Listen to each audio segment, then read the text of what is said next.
All right, so let's talk about Creed 3, which came out this last week, which stars Michael B. Jordan and Tessa Thompson again, and is again the third film in the Creed franchise, the ninth in the Rocky franchise and Creed franchise in total. Yeah, because there were six Rockies and, yep, three Creeds. So, yeah, this is the third iteration, like I said, and this one, I'm going to say right here, people already know this. It doesn't have Sylvester Stallone in it, and it's weird because I really liked.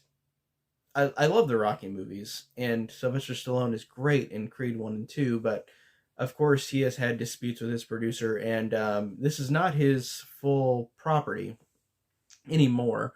But his producer has always taken the money, or the producer of the first film, I think, since the first film. So Sylvester Stallone is not in this movie, and I want to say this before I mention the movie itself that I respect Sylvester Stallone. It's kind of like how Nev Campbell is not in Scream 6.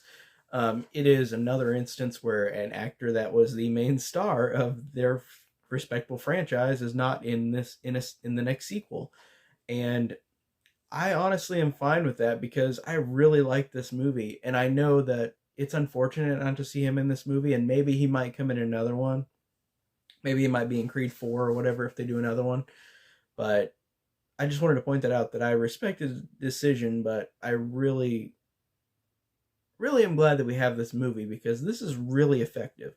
Now, this has the Creed formula in its veins, this movie, Creed 3. It is really good in the fact that it is very similar to those movies. It's got a very similar structure.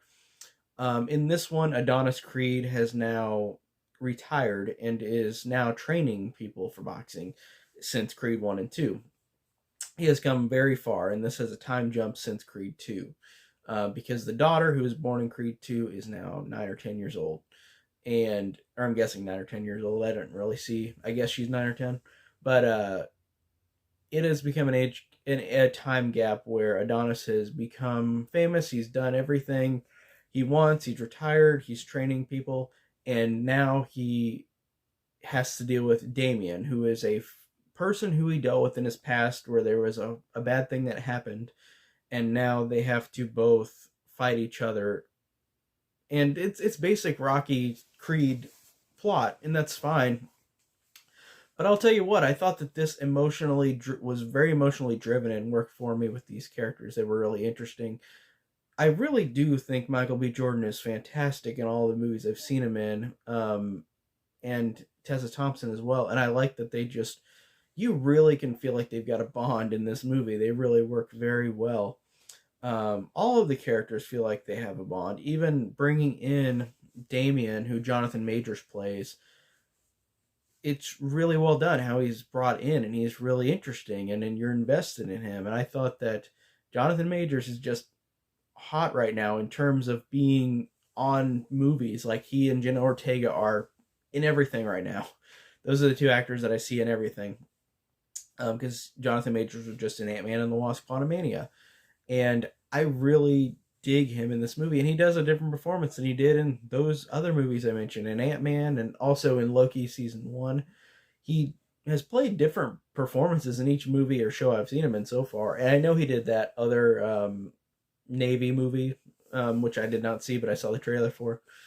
But he's really good in this, and I think that the movie also does some good things with stylistically being different than some of these other movies, the Rocky and Creed movies. Michael B. Jordan, which I think this is cool. I didn't realize this. Michael B. Jordan is a big anime fan, and he has inspired anime sequences in this movie in terms of visually, not in terms of making the movie an anime, but in terms of making the movie look like some of those emotional heights that animes have, like Naruto, where like you get these characters in a spot and then visually you see how they're feeling. Like, there's a good scene in this movie where it's the final fight, and it's like it's them fighting each other, but there's nobody around, but silence. And I really like that, and it did feel like something out of an anime. It was really effective. And I really just enjoyed this one. I thought it really was effective with everything that it set out to do. I really liked this one. Um, this franchise is just such a fun franchise that I just like them mostly anytime. So I'm just a fan of these. This one was really good. yeah, I gave it like a 4.5 out of 5 on Letterboxd. I just thought it was a really fun, effective movie. Um, but yeah, pretty much all I could say about Creed 3. Really good. Um, got more movie reviews coming up, and I'll see you guys later. Take care.